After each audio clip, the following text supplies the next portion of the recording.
जय जय गोपाल जय जय।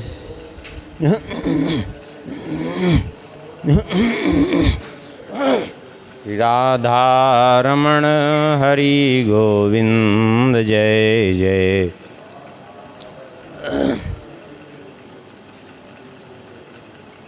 गोविंद जय जय गोपाल जय जय।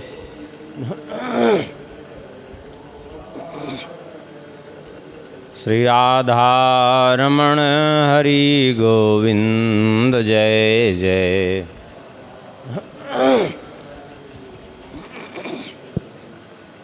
श्री राम जय जय रघुवीर जय जय।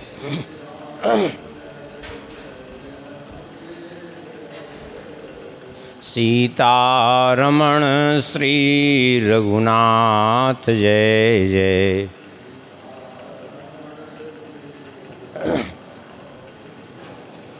श्री राम जय जय रघुवीर जय जय।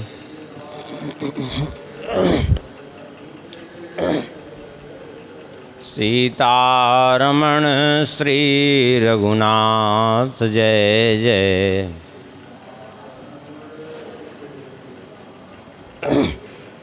गोविंद जय जय गोपाल जय जय।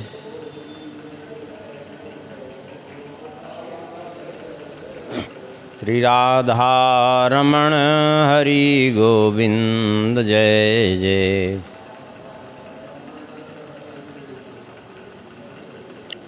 श्री वृंदावन बिहारी लाल की, श्री राधा श्याम सुंदर भगवान की, श्री सिद्धि सदन बिहारी बिहारणी जू की, श्री कनक भवन बिहारी बिहारणी जू की, श्री हृदय बिहारी बिहारणी जू की, श्री अयोध्या बिहारी बिहारणी जू की, श्री हनुमान जी महाराज की, श्री सद्गुरुदेव भगवान की, परम पावन ग्रंथ श्री भक्तमाल की, श्रीमन्नाभा गोस्वामी जी महाराज की, श्री प्रियादास जी महाराज की, सब संत भगवान की, सब भक्तन की, सब विप्रन की। जय जय श्री सीताराम, जय जय श्री राधेश्याम। नमः पार्वती पतये हर हर महादेव। हरिशरणम। परम मंगलमय परात्पर अखिलेश्वर अकारण करुणावरुणालय भक्तवांछा कल्पतरु भगवान की महती कृपा करुणा से हम लोग श्रवण कर रहे हैं श्री भक्तमाल ग्रंथ के माध्यम से श्री अम्बरीश जी का चरित्र। मूल छप्पय का स्मरण करके आगे इनके चरित्र को श्रवण करेंगे। हरिवल्लभ सब प्रार्थों जिन चरण रेणु आशा धरी। हरिवल्लभ सब प्रार्थों जिन चरण रेणु आशा धरी। कमला गरुण सुनंद आदि षोडश प्रभु पद रति।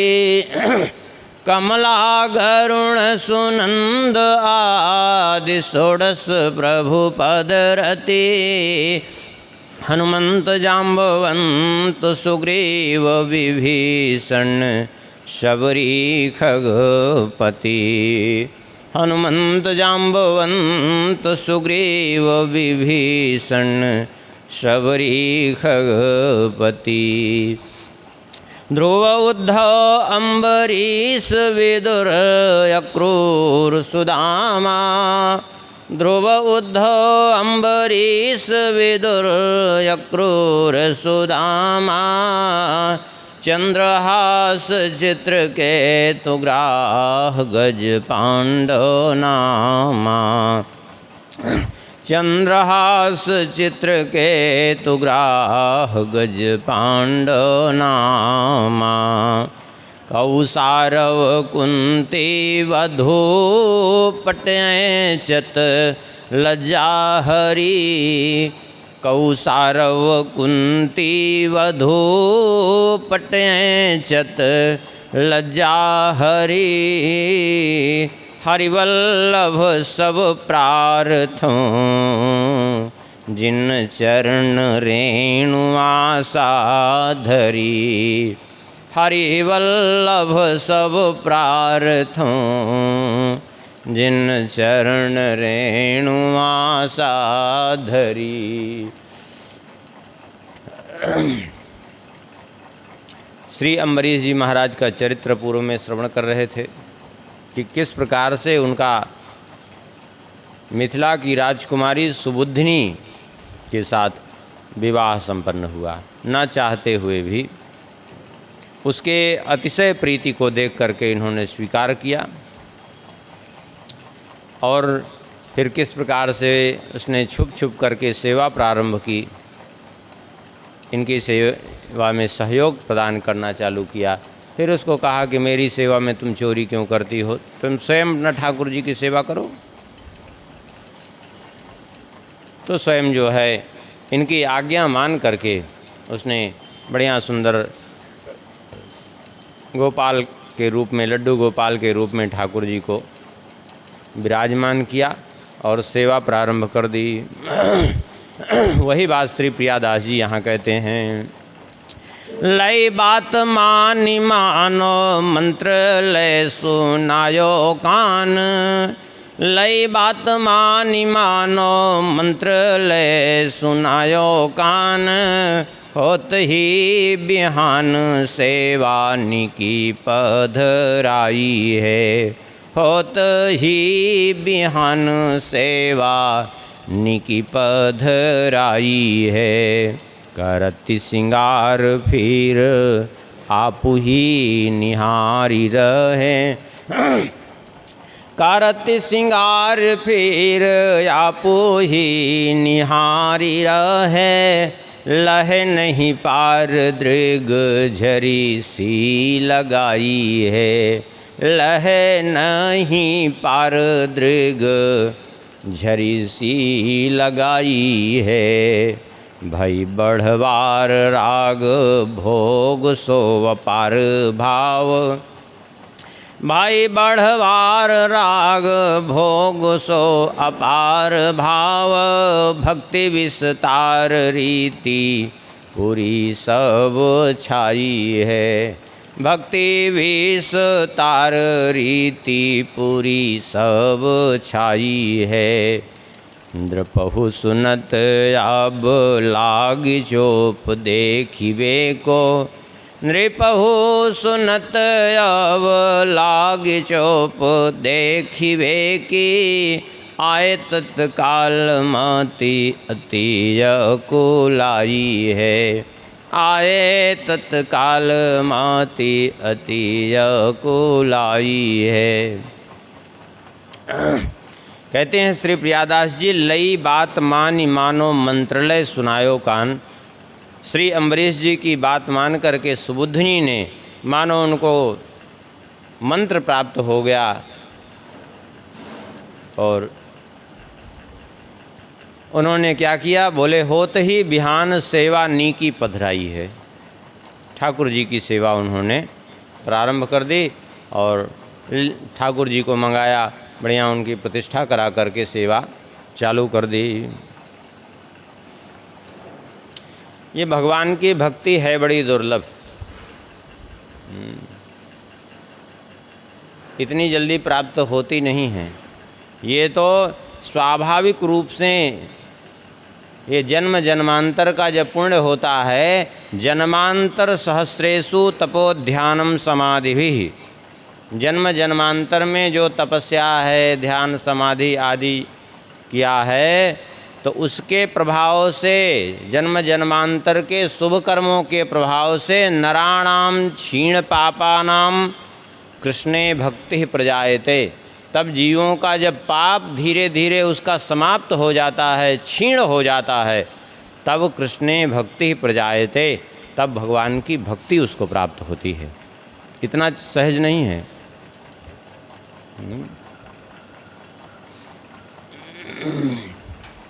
सुबुद्धिनी तो स्वाभाविक रूप से उनके हृदय में भक्ति थी।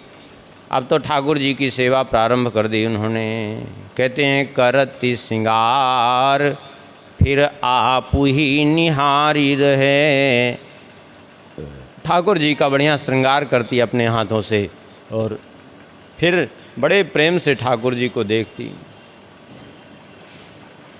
ठाकुर जी की सेवा के लिए यद्यपि कलयुग में तो हम किसी को सलाह नहीं देते कि ठाकुर जी की प्रतिष्ठा कराओ, ठाकुर जी को घर में ले जाओ। क्यों? क्योंकि सेवा जैसी बननी चाहिए बन ही नहीं पाती कलयुग में।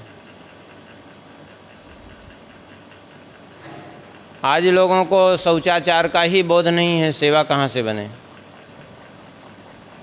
प्रायः अधिकाधिक लोगों के यहाँ देखा हमने कि वो ले आए, चौकी पे रखे, ठाकुर जी को भोग लगाए, अब वो चौकी जूठी पड़ी है, उस पर पोछा भी नहीं मारे।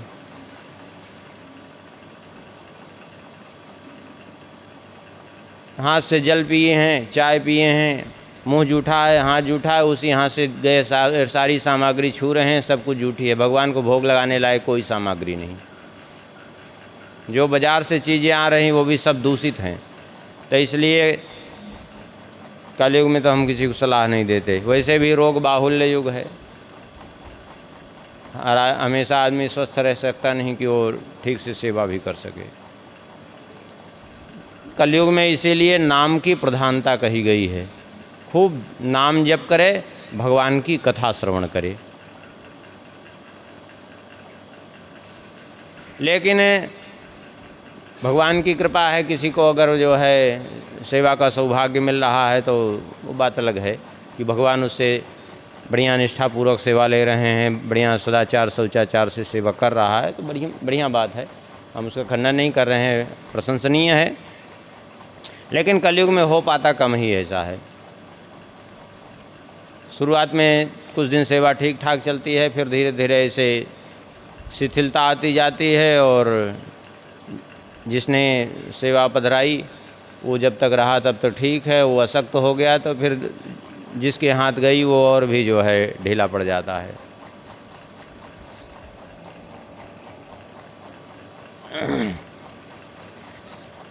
तो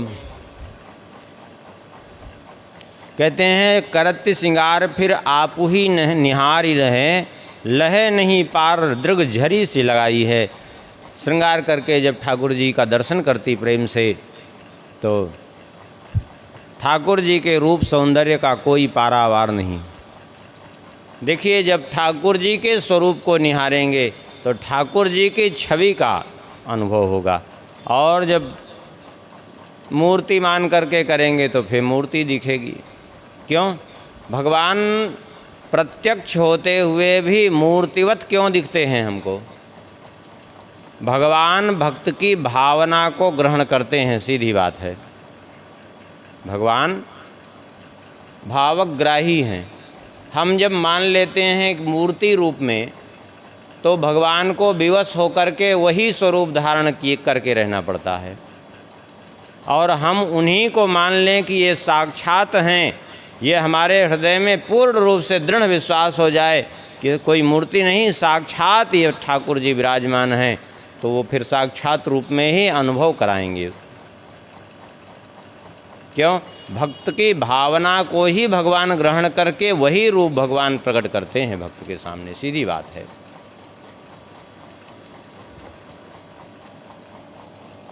अब ठाकुर जी का स्वरूप तो क्या कहना है, अनंतानंत कामदेवों को भी विलज्जित करने वाला स्वरूप है। तो बड़े प्रेम से उनके स्वरूप का दर्शन करती। हम लोग जैसे नहीं कि गए ऐसे सामने देखा दर्शन किया चल दिया, नहीं। अब ठाकुर जी का प्रेम से दर्शन करते रहेंगे तो धीरे धीरे धीरे धीरे ठाकुर जी का स्वरूप निखरता आता है। फिर तो कहते हैं अब तो नेत्रों से झरझर अश्रुपात होता, प्रेम के अश्रु बहते। भई बढ़वार राग भोग सो अपार, भक्ति भाव विस्तार रीति पूरी सब छाई है। लेकिन अब बड़े प्रेम से सेवा तो होती ही है, खूब राग भोग इतना विस्तार हुआ, खूब बहुत से रसोइयों को रख लिया, वो सब बढ़िया बढ़िया पकवान बनाते ठाकुर जी के लिए, बढ़िया बढ़िया जो है विभिन्न प्रकार के पकवान बनते, विभिन्न प्रकार के मिष्ठान्न आदि बनते,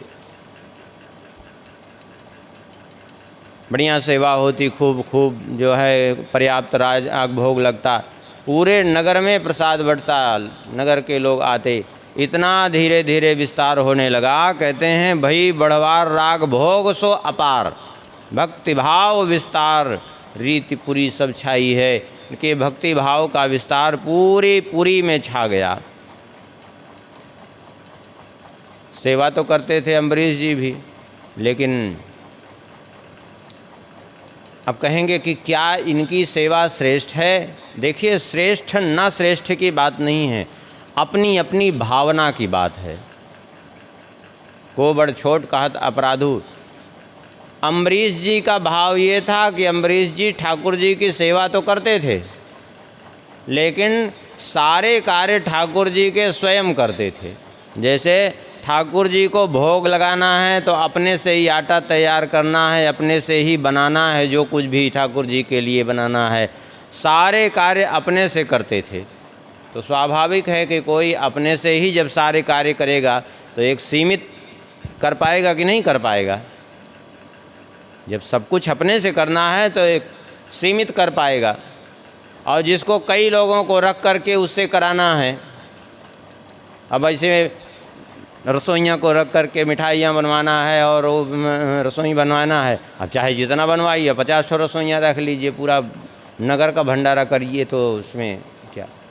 अब भावना ये देखिए, अम्बरीश जी की भावना और इनकी भावना में अंतर इतना ही था कि अम्बरीश जी को ये था कि ठाकुर जी हमारे हैं, हम ठाकुर जी की अपने हाथों से सारी सेवा करेंगे, कहीं इनकी सेवा में कोई ऐसा न हो कि प्रमादवशात कोई त्रुटि हो जाए, कोई कमी हो जाए।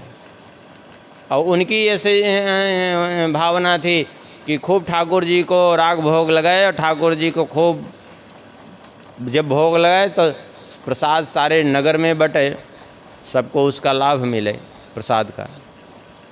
अब दोनों की भावना अपनी अपनी जगह है, दोनों की भावना में किसी की भावना को कम ज़्यादा नहीं कहा जा सकता, इसलिए किसी को उसमें दोष नहीं। कहने को बहुत लोग कह देते हैं अरे वो तो अम्बरीश जी पीछे हो गए, वो बात नहीं है, बात यहाँ अलग अलग भावना की है। सबकी भावना अलग अलग होती है। देखिए, भक्तों का अपना अपना भाव होता है, भक्तों का अपना अपना भाव होता है, किसकी क्या भावना है किसके प्रति, ये कुछ नहीं कहा जा सकता। अब श्री सुखदेव जी देखिए, माया से भयभीत होने के कारण गर्भ से नहीं निकल रहे थे, बोले हमको गर्भ से निकलना ही नहीं है, क्योंकि बाहर माया पकड़ती है। और दूसरी तरफ मार्कंडेय जी माया का दर्शन करने के लिए भगवान से प्रार्थना की है। अब दोनों एक दूसरे के विपरीत कर रहे हैं कि नहीं? अब जबकि वो भी भक्त हैं, वो भी भक्त हैं,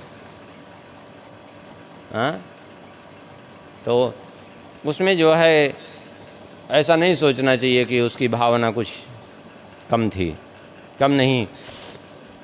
कहते हैं अब तो धीरे धीरे इतना राग भोग चलने लगा कि खूब लोगों का भंडारा होता, कोई कमी तो थी नहीं, अव्यय लक्ष्मी प्राप्त इनके पास थी, खूब जो है लोगों के यहाँ। एक दिन श्री प्रसाद बंटता, एक दिन श्री नारद जी महाराज आए और नारद जी पहुँचे, अम्बरीश जी की छोटी रानी के ठाकुर जी का दर्शन किए, और दर्शन करके ठाकुर जी का भोग लगा, प्रसाद कुछ प्राप्त हुआ उनको, प्रसाद लिए, और प्रसाद लिए जो है कुछ प्रसाद तो ग्रहण किए और सीधा पहुँचे अम्बरीश जी के पास। अब बोले ये ठाकुर जी का प्रसाद ले लीजिए। ले लिया, ठाकुर जी का प्रसाद है तो। बोले प्रभु ये ठाकुर जी का प्रसाद कहाँ से ले आए? अरे बोले आपकी छोटी रानी के यहाँ से ले आए। छोटी रानी के यहाँ से? बोले हाँ। अरे आपने सुना नहीं, इतना वहाँ तो खूब राग भोग चल रहा है। और फिर ले जाके दिखाया, बोले देखिए ये भीड़ देखिए, यहाँ तो पूरा प्रसाद खूब वितरण हो रहा है, पूरे नगर में वितरण हो रहा है प्रसाद। लेकिन प्रसाद वितरण होने का मतलब प्रसाद है। जैसे आजकल तो हम इसका समर्थन भी नहीं कर सकते, इसलिए समर्थन नहीं कर सकते कि आजकल तो भंडारा भी होते हैं, थोड़ा सा अन्यथा लग सकता है, लेकिन सत्य तो यही है, जो सत्य है सत्य ही है। भंडारा होगा, पंगत बैठेगी, लेकिन जैसे ही दक्षिणा मिली वो पड़ोसी पंगत पूरा पत्तल छोड़ करके उसी का लंघन करते हुए प्रसाद का, बल्कि उसी कभी कभी तो उसी पत्तल को पैर से ठोकर मारते हुए चले जाएंगे।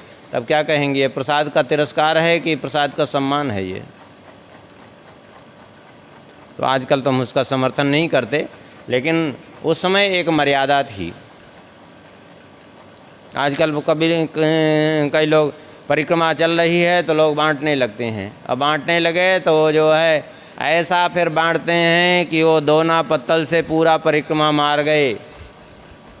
1-8 किलोमीटर तक लोग परिक्रमा कर रहे हैं, खाते हुए चले जा रहे हैं 1-8 किलोमीटर तक पत्तल फैलाते हुए। अब उसी के ऊपर पैर रखते हुए स्वाभाविक रूप से पूरे परिक्रमा मार्ग में फैला है वो, उसी का लंघन करते हुए लोग जा रहे हैं।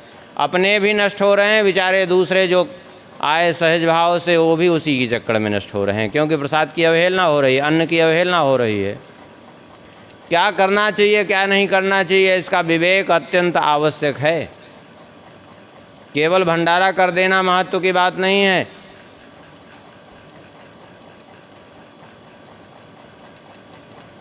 अब ऐसे केवल भंडारा करने से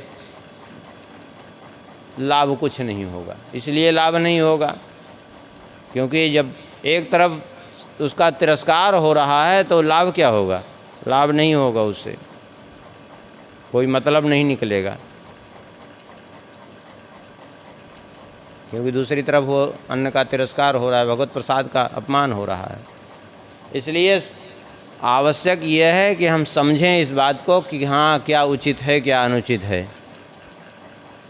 वो हाँ इतना ज़रूर है कि ऐसा लंबा चौड़ा भंडारा, मान प्रतिष्ठा जरूर संसार में, वाह बड़ी बहुत बड़ा भंडारा किए थे महाराज, बहुत बड़ा, केवल ये बस हो वाह वाह ही भले हो जाए, से पारमार्थिक कोई जो है उन्नति हो ऐसा संभव नहीं है। अब तो देखा जो है श्री अम्बरीश जी ने उनके भक्ति भाव को जब नारद जी के मुख से सुना तो श्री अम्बरीश जी को दर्शन करने की इच्छा हुई कि चलकर ठाकुर जी का दर्शन करें, उनके भक्ति भाव को देखें। रानी के आखिर इतना भक्ति भाव से सेवा कर रही हैं। तो बस दूसरे दिन जो है रानी सेवा करके ठाकुर जी के सामने कीर्तन कर रही थी, उसी समय अम्बरीश जी वहाँ पधारे। अब कैसे गए श्री प्रियादास जी वर्णन करते हैं। हरे हरे पाँव धरें पौरे आन मने करें, हरे हरे पाँव धरें पौरी आन मने करें, खरे अरवरें कब देखो भाग भरी को, खरे अरवरें कब देखो भाग भरी को। गए चली मंदिर लो सुंदरी ना सुधि अंग, गए चली मंदिर लो सुंदरी ना सुधि अंग, रंग भिजी रही दृग लाई रहे झरी को, रंग भीजी रही दृग लाई रहे झरी को। बिन लय बजावें गावें लालन रिझावें त्यों त्यों, बिन लय बजावें गावें लालन रिझावें त्यों त्यों, अति मन भावें कहें धन्य यह घरी को, अति मान भावें कहें धन्य यह घरी को।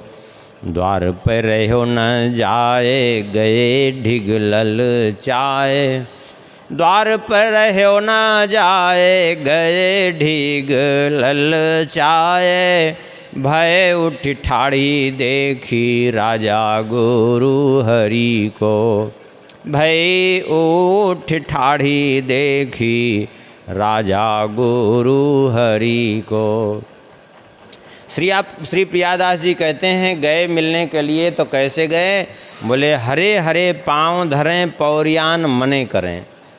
बड़े दबे पाँव, धीरे धीरे पाँव रखते हुए कि उनके जो है कीर्तन में, भजन में उनके विक्षेप ना होने पावे।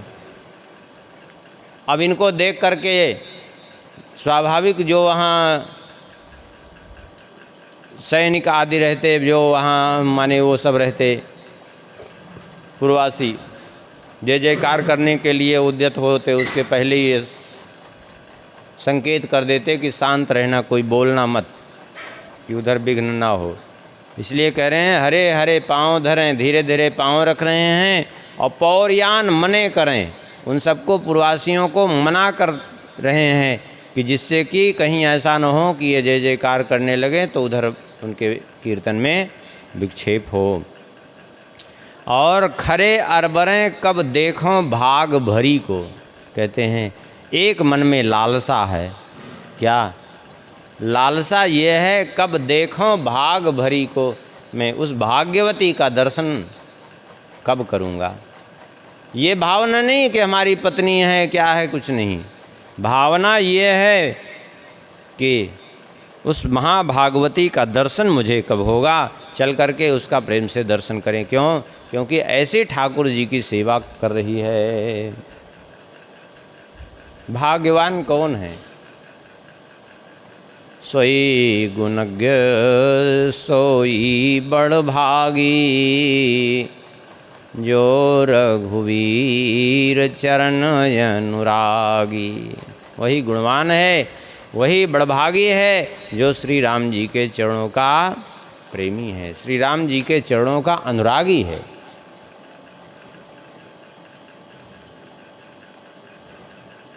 जैसे हनुमान जी को, अंगद जी को, इन सबको बड़भागी कहा। बड़भागी अंगद हनुमाना, चरण चाप चरण कमल चापत बलवाना। क्यों? चरण कमल चापत विधिनाना। चलो जो भी है, तात्पर्य ये है कि जो है ये भावना है कि एक भक्ता के चल करके दर्शन प्राप्त करें हम, और उसकी सेवा का दर्शन करें। क्योंकि देखिए कभी ये नहीं सोचना चाहिए कि हम बढ़िया सेवा करते हैं ठाकुर जी की। आप जगह जगह जाएंगे, जब ठाकुर जी की सेवा, जहाँ अच्छे से सेवा हो रही है भावपूर्वक, जब जहाँ जहाँ आप जाएंगे सेवा अलग अलग ढंग से दर्शन करेंगे, आपको कुछ न कुछ ज़रूर सीखने को मिलेगी, नई चीज़। ये पक्की बात है। क्यों? क्योंकि सबकी अपनी अपनी भावना होती है, सब अपनी अपनी भावना से सेवा करते हैं। कुछ न कुछ सब जगह सीखने को मिलेगी। बस सीखने की दृष्टि से जाइए, अभिमान लेकर के कहीं नहीं जाइए। कौन किस भाव से सेवा कर रहा है, किसका कैसा जो है अंतर हृदय का भाव है, बस इस भावना से जाइए तो सब जगह कुछ न कुछ मिलेगी सेवा सीखने को।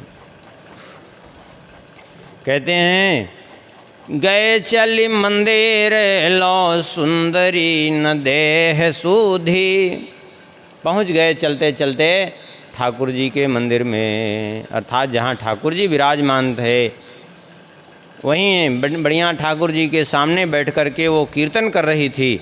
लेकिन कहते हैं श्री प्रियादास जी, गए चली मंदिर लो सुंदरी न सुधि अंग, लेकिन उसको देह की सुध बुध नहीं थी। क्यों? क्योंकि पूर्णतया कीर्तन में तन्मय थी, इसलिए उसको देह की सुधि नहीं थी।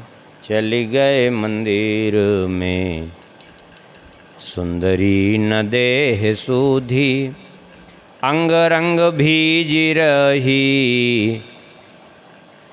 हाँ, रंग भीज रही दृग लाई रहे झरी को। उसको शरीर की सुध नहीं है, नेत्रों से अश्रुपात हो रहा है, अविरल प्रवाह चल रहा है और वाणी से कीर्तन हो रहा है।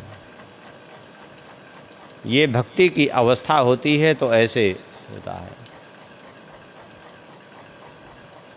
वो नहीं कि आजकल बहुत लोगों के आंसू निकलते हैं, लेकिन कब निकलते हैं? जब भीड़ भाड़ खूब इकट्ठी रहती है ना, तब निकलते हैं। जब देखेंगे भीड़ भाड़ है तो कुछ नहीं तो झूठे आंख दबाए दबाए के भी आंसू निकाल देते हैं। और अगल बगल देखेंगे कि कोई देख रहा है कि नहीं कि हमारे नेत्रों से अश्रुपात हो रहा है। ये सब भक्ति नहीं, ये सब नाटक बन के रह जाता है। हाँ, भक्ति स्वाभाविक रूप से होती है, नाटक से भक्ति का कोई संबंध नहीं है, कहीं कोई अस्तित्व नहीं है भक्ति के उसमें। नाटक कर रहे हैं तो वास्तव में भगवान को नहीं, स्वयं को धोखा दे रहे हैं। क्यों? क्योंकि वो अंतरात्मा की जानने वाले हैं, उनको कोई नहीं धोखा दे सकता। हाँ, प्रभु जानत सब बिनहि जनाए, कहो कहा सीधी लोक रिझाए। इसलिए हृदय से सच्चाई होगी तब ऐसी स्थिति होती है। उसकी भी यही दशा थी। कैसी दशा थी? बोले उसकी देह की सुध बुध खो चुकी थी और नेत्रों से वास्तविक भक्ति होने के कारण झरझर अश्रुपात हो रहे थे। कहते हैं गए चली मंदिर लो सुंदरी ना सुधी अंग, रंग भीज रही दृगलाई रहे झरी को। शरीर की सुध बुध नहीं थी, कैसी स्थिति हो गई थी? कहते हैं शरीर की सुध बुध क्यों खो गई थी? कीर्तन करने में, ठाकुर जी का दर्शन करने में शरीर की सुध बुध खो गई थी। आप कहेंगे ठाकुर जी के दर्शन करने में सुध बुध? हाँ, देख लीजिए, गोस्वामी जी प्रमाण दे रहे हैं। मूरति मधुर मनोहर देखी, भजऊ विदेह विदेह विसेखी। भगवान श्री राम जी के स्वरूप को देख करके विदेह राज भी अपनी देह की सुधि भूल गए। उनको पता ही नहीं चला, जिसकी देह में आसक्ति नहीं थी, जो देह से ऊपर रहने वाला, आज वो ऐसे भूल गया कि उसके नेत्रों से श्री राम जी को देख देख करके प्रेमाश्रु टपक रहे हैं। और ये भी भूल गए कि जो है हम कोई राजा हैं, क्या हैं, हमारे सामने इतने लोग बैठे हैं, क्या कहें, कुछ नहीं। एक श्री राम जी को देख रहे हैं तो उनको ध्यान ज्ञान ही नहीं है कि हमारे पास में और भी कोई बैठा है। भयउ विदेह विदेह विसेखी। और वहाँ जो लोग और साथ में थे, बोले उनकी भी दशा वही हुई। भय मगन सब देखन हारे, जनक समान अपान विसारे। सभी प्रेम मग्न हो रहे हैं। क्यों? श्री राम जी का स्वरूप ही ऐसा है। सखियों ने देखा, वे भी अपना आपा खो बैठी। हाँ, देखी भानुकुल भूष नहीं, बिसरा सखिन अपान।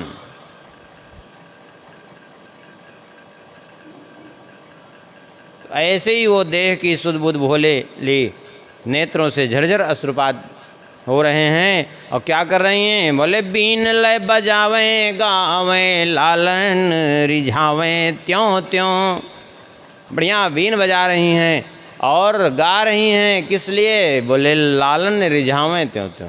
बीन लय बजावें गावें, लालन रिझावें त्यों त्यों। अति मन भावें काहें धन्य याह घरी को। अति मान भावें काहें धन्यया घड़ी को। ठाकुर जी को रिझा रहे हैं, कहते हैं अत्यंत मनभावनी है ये स्थिति। धन्य है यह घड़ी। और धन्य घड़ी कब, कौन सी घड़ी धन्य है, कौन सा समय धन्य है? बहुत बढ़िया समय हो लेकिन भजन न हो तो सब बेकार है, समय किस काम का?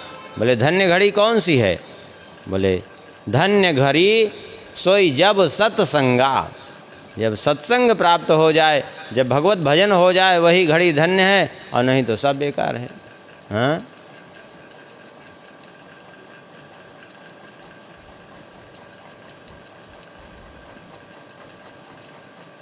घड़ी माने समय, वही समय धन्य है।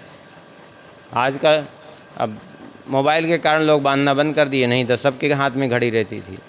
लेकिन सबके हाथ में घड़ी होते हुए भी घड़ी किसी के हाथ में नहीं रहती थी। क्यों? क्योंकि समय किसी लगा, मोबाइल लगा है, लेकिन वो घड़ी सबके हाथ में दिखते हुए भी वो घड़ी किसी के हाथ में नहीं। अर्थात समय किसी के अधीन कभी नहीं रहता, समय हमेशा निरंतर चलता रहता है।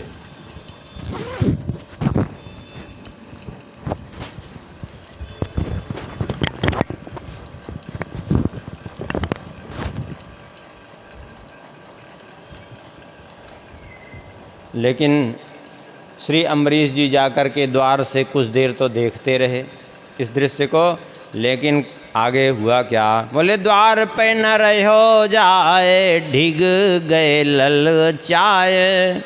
द्वार पर अब नहीं रहा जा रहा था।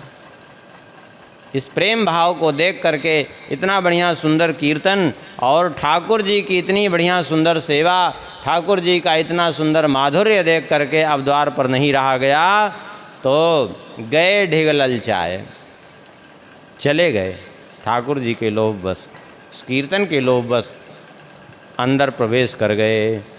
अब जब अंदर प्रवेश किए, सामने पहुँचे, तब जो है उनको बोध हुआ कि कोई आया। तो जैसे ही महाराज अम्बरीश जी को देखा, वैसे ही कहते हैं भई उठ ठाढ़ी देखी राजा हरि गुरु को। उठ कर के खड़ी हो गई, किसको देखकर? बोले राजा, गुरु और हरि, तीन विशेषण दिया।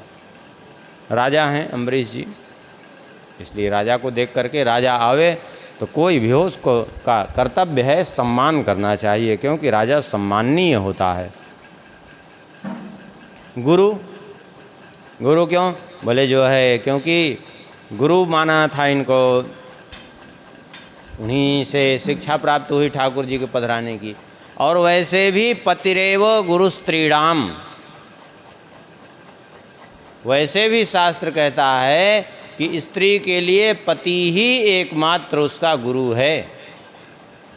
इसलिए शास्त्र आज्ञा भी देता है कि स्त्री को अपने पति को ही गुरु के रूप में वर्ण करना चाहिए, पति को ही गुरु मान करके। पतिरेव गुरु स्त्रीणाम,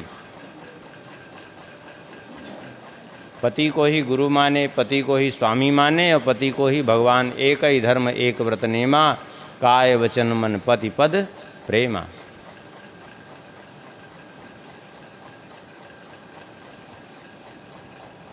तो गुरु भी थे। और हरि, हरि क्यों? हरि इसलिए कि भगवत अंश थे, इसलिए भगवत स्वरूप।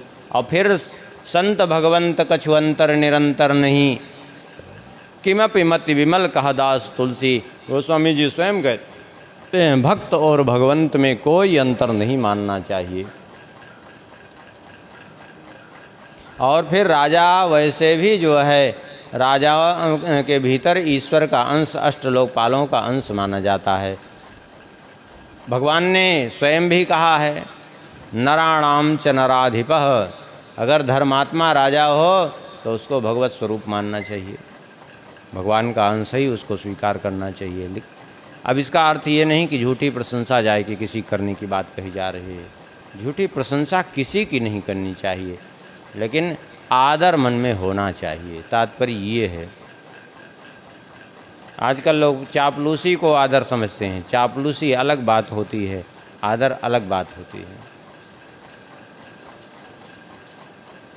ये चापलूसी करना एक ऐसा पद है कि जिसमें किसी को कोई वेतन नहीं मिलता, लेकिन पूरी निष्ठा पूर्वक करते हैं लोग ये नौकरी।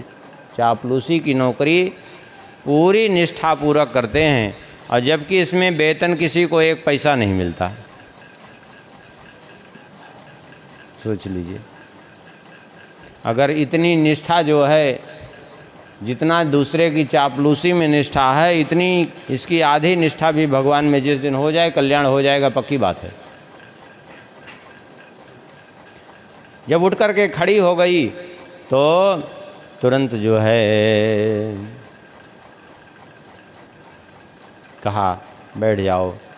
वैसे ही बजाओ बीन तानानी नवीन लेके, इन्होंने कहा, श्री अम्बरीश जी ने कहा, वैसे ही बजाओ बीन तानानी नवीन लेके, झिन सोर कान पर जाति माती खोइए, झीन सुर कान पर जाति माती खोइए, जैसे रंग भीजी रही कही सो न जात मोह पे, जैसे रंग भीजी रही कही सो न जात मोह पे, ए पे मन नैन चन चैन कैसे करी गोइए, ए पे मन नैन चैन कैसे करी गोइए, करी के अलाप चारी फेरी के सम्हारी तान, करी के अलाप चारी फेरी के सम्हारी तान, आई गयो ध्यान रूप ताहि मांझ भोइए, प्रीति रस रूप भई राति सब बीत गई, प्रीति रस रूप भई राति सब बीत गई, नई कछुरीति ओहो जामे नहीं सोइए, नई कछुरीति ओहो जामे नहीं सोइए।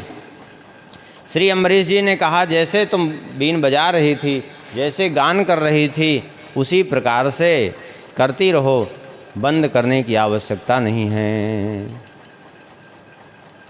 जैसे रंग भीज रही कहीं सो न जात मुँह पे, जिस प्रकार से भक्ति के रंग में डूबी हुई हो और मुझसे कहा नहीं जा रहा है, देख करके मुझे बड़ा चैन प्राप्त हो रहा है, मेरे नेत्र आज सफल हो गए सेवा का दर्शन करके।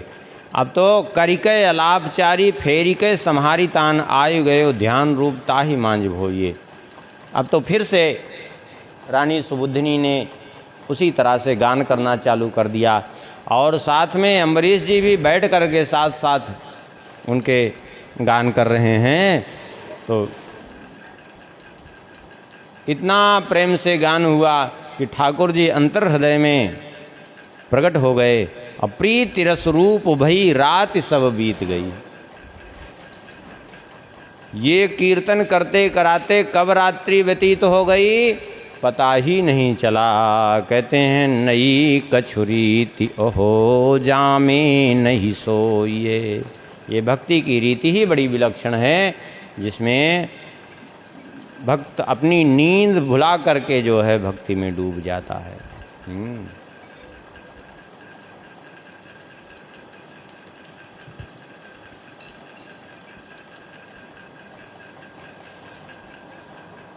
अब तो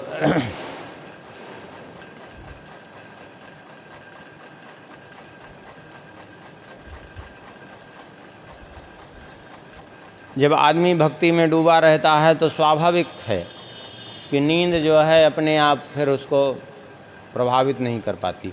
नींद तमोगुण का विकार है। जितना ज़्यादा शरीर तमोगुणी होगा उतना ही अधिक नींद आएगी, स्वाभाविक है। अब वो बात अलग है, बीमारी किसी को हो तो बात अलग है, उसकी हम बात नहीं कर रहे हैं। जैसे मान लिया किसी की कफ प्रकृति है, तो कफ प्रकृति वाले को स्वाभाविक रूप से ज़्यादा नींद आती है। अब तो उसको फिर ये नहीं कहा जा सकता कि ये व्यक्ति तमोगुण के कारण ज़्यादा सो रहा है।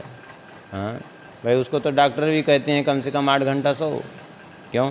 क्योंकि कफ प्रकृति होने में ज़्यादा नींद आती ही है और उसको ज़्यादा सोना ही पड़ता है। नहीं सोएगा तो भी उसके लिए समस्या बनेगी। क्यों? क्योंकि उसको नींद ज़्यादा आती ही है। सब प्रकृति, वात पित्त कफ, तीनों प्रकृति अपनी अलग अलग है। लेकिन अगर ऐसी कोई बात नहीं है और फालतू नींद जो है आ रही, तो इसका मतलब तमोगुणी विकार के कारण नींद आ रही है। तात्पर्य ये है, क्योंकि तमोगुण की प्रधानता जब होती है तो भी नींद अधिक आती है। जितना जीवन में सात्विकता होगी उतना नींद जो है कम आएगी। जितना तमोगुण होगा उतना ही नींद, क्रोध, आलस्य ये सब ज़्यादा आते हैं तमोगुण के कारण। अजब प्रीति की रीति है, गजब करे सब ठौर, क्षुधा नींद आशा नसीब, बिनु हरि रहा न और। ये प्रीति की रीति बड़ी विचित्र है, जो क्षुधा नींद आशा इन सब का विनाश कर देती है। भूख का विनाश कर देती है, नींद का, और संसार के प्रति आशा ये सब नष्ट हो जाती है उसकी। आगे श्री प्रियादास जी कहते हैं, बात सुनी रानी और राजा गए नई ठौर, भई सिर मोर अब कौन बाकी सर है, हमहु ले सेवा करें पति मति बस करें, धर नित्य ध्यान विषय बुद्धि राखी धर है। सुनि के प्रसन्न भये अति अम्बरीश ईश, लागी चोप फैली गई भक्ति घर घर है, बढ़े दिन दिन चाव ऐसोई प्रभाव कोई, पलटे स्वभाव होत आनंद को भर है।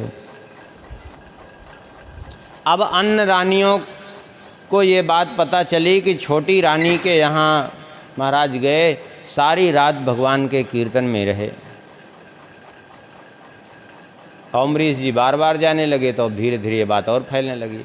अब उन सबको लगा कि हम लोग आज तक उनको अपने यहाँ नहीं बुला पाई, लेकिन छोटी रानी के यहाँ स्वयं गए, क्या कारण है? इसका मतलब यही है कि जो गुण उनमें हैं हम में नहीं है। हम लोग अपने रूप के प्रति उनको आकृष्ट करना चाहती थी, लेकिन वो रूप के प्रति उनको आकृष्ट नहीं कर सकी। लेकिन छोटी रानी आई, उसने रूप के प्रति आकृष्ट करने की चेष्टा ही नहीं की। उसने तो सीधा भगवान की भक्ति के प्रभाव से अपने यहाँ बुला लिया, बिन बुलाए चले गए उसके यहाँ, और जाते हैं रोज। तो वे सब रानियाँ भी जो है भक्ति भाव में डूब गई, और वो सब ठाकुर जी की सेवा करने लगी, खूब भजन कीर्तन करने लगी। सबके महल में कीर्तन भजन होने लगा। कहते हैं सबके मन में एक ही है, हमहु ले सेवा करें पति मति बस करें, हम भी सेवा करें। धरें नित्य ध्यान विषय बुद्धि राखी धर है। और जब भगवान की सेवा करने लगी तो उनके हृदय से भी जो सांसारिक वासना थी, लोभ था, वो सब समाप्त हो गई। ये सब सुन करके कि घर घर सेवा होने लगी है, सुनिके प्रसन्न भय अति अम्बरीश ईश, लागी चोप फैल गई भक्ति घर घर है। सुनकर बड़े प्रसन्न हुए अम्बरीश जी, और धीरे धीरे घर घर में ठाकुर जी की सेवा होने लगी। इनकी समस्त रानियां तो करते ही, और पूरे अयोध्या में घर घर में सेवा चलने लगी। कहते हैं बढ़े दिन दिन चाव ऐसो ही प्रभाव कोई, पलटे स्वभाव होत आनंद को भर है। कहते हैं ऐसा ही भक्ति यदि का प्रभाव हो, ऐसी ही यदि भक्ति हो तो मनुष्य के स्वभाव में परिवर्तन हो जाता है। विषयी से विषयी जीव भगवान के भजन में रत हो जाता है, भगवान की भक्ति में डूब जाता है। हाँ, स्वभाव बड़ा दुरत्य है, स्वभावो दुरतिक्रमः, स्वभाव अत्यंत दुरत्य है, लेकिन उस स्वभाव को भी बदला जा सकता है भक्ति के प्रभाव से। जबकि स्वभाव इतना दुरत्य है कि जन्म जन्मांतर तक नहीं दूर होता स्वभाव।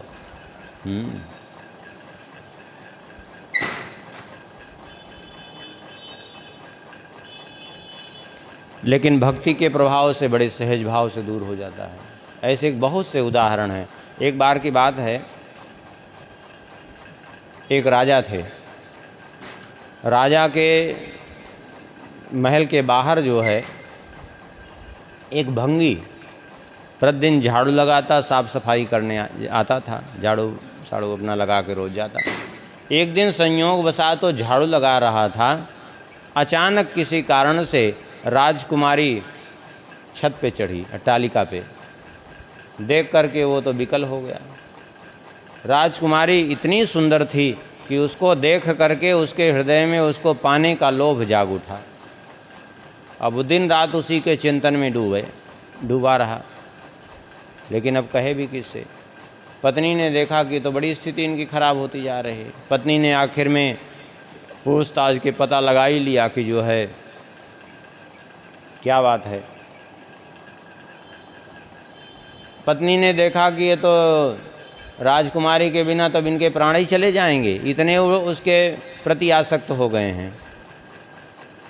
तब वो पत्नी उसकी गई, राजकुमारी को प्रसन्न करने लगी। वो राजकुमारी ने कहा, एकांत में जाके मिली राजकुमारी से, बोले हमारे पति पर संकट है, आप ही रक्षा कर सकती हैं।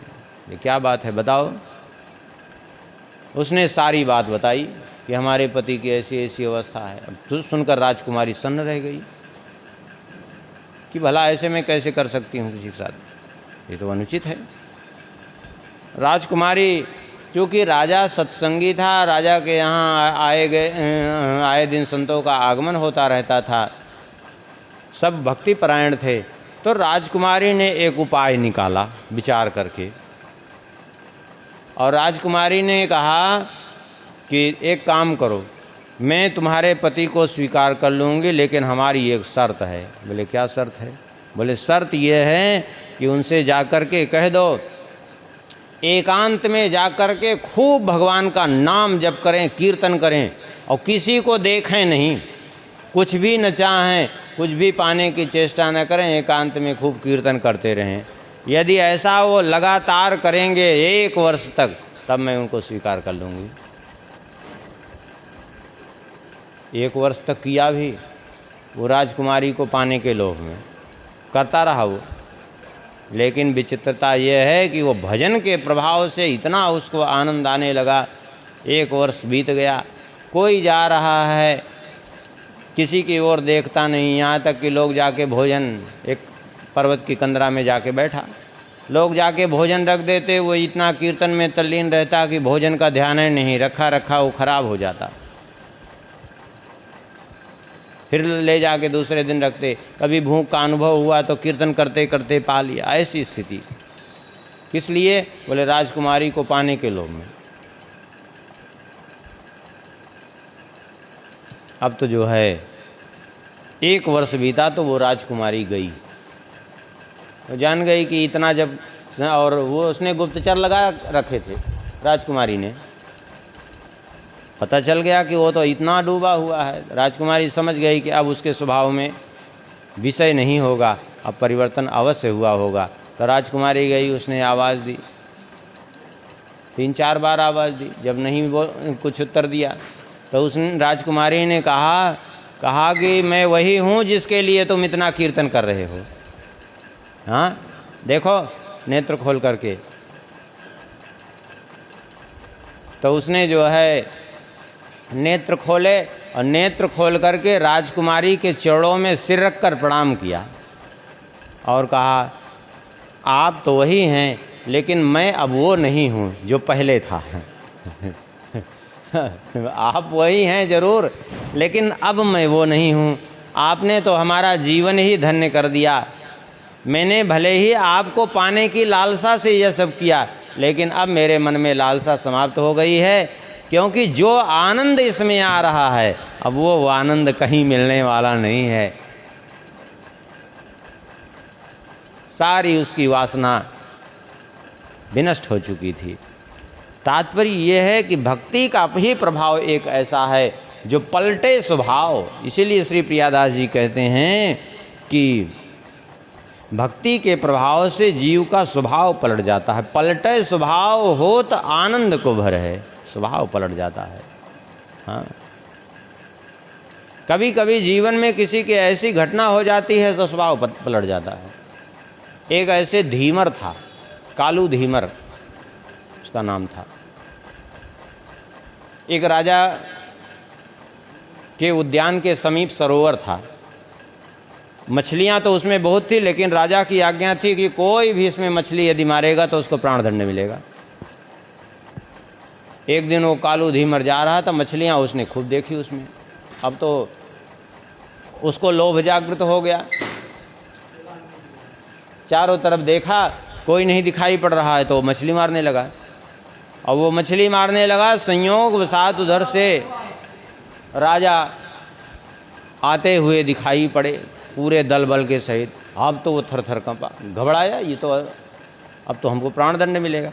तो झट से उसने क्या किया कि मछलियां जितनी पकड़ा था वो छोड़ा फिर से जल में, और वो उस जाल को उसी सरोवर में कीचड़ में गाड़ करके चुपचाप वो वही मिट्टी पोत करके और बैठ गया, जिस साधु जैसा।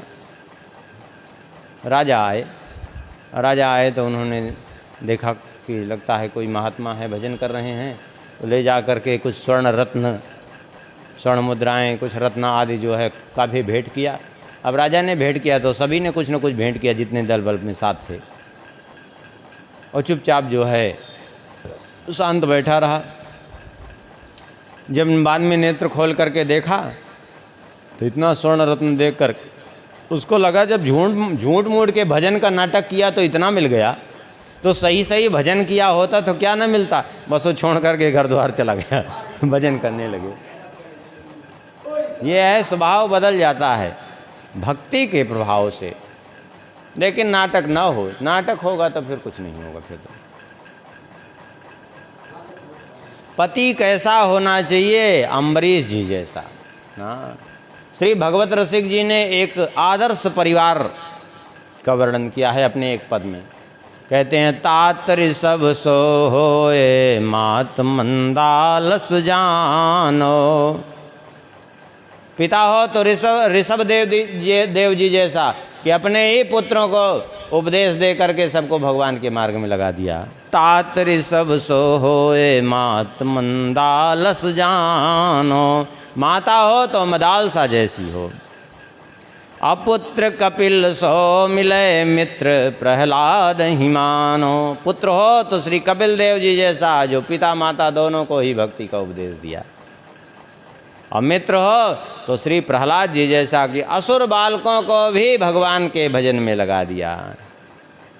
भ्राता विदुर दयाल जो सीता द्रुपद दुलारी। भाई हो तो विदुर जी जैसा कि धृतराष्ट्र जैसे मोहग्रस्त व्यक्ति को भी अंत में चाहे जैसे भी डांट फटकार के ही सही लगा दिया तपस्या में, भगवान के भजन में। और पत्नी हो तो बोले द्रौपदी जैसी हो। और गुरुनी नारद सो मिले अकिंचन पर उपकारी। गुरु हो तो नारद जी जैसा, जिसको भी मिल गए उसको भगवान की प्राप्ति हो गई, पक्की है। आप एक भी उदाहरण नहीं दे सकते कि नारद जी ने जिसको दर्शन दिया हो भगवान का दर्शन ना हुआ हो। उदाहरण ही नहीं दे सकते आप, चाहे वो दैत्य ही क्यों ना हो, उनको भी भगवान मिल गए जिसको नारद जी मिल गए। ऐसे ही भरतांध्र पयंबरीश सो राजा पृथ सो जो मिले। पति हो तो अम्बरीश जी जैसा और राजा हो तो पृथु जी जैसा कि सारी प्रजा को भक्त बना दिया। पति हो तो अम्बरीश जी जैसा। भागवत भवनिधि उद्धरें चिदानंद रस में झिलें। ये आदर्श परिवार। यहाँ तक श्री अम्बरीश जी का चरित्र हुआ।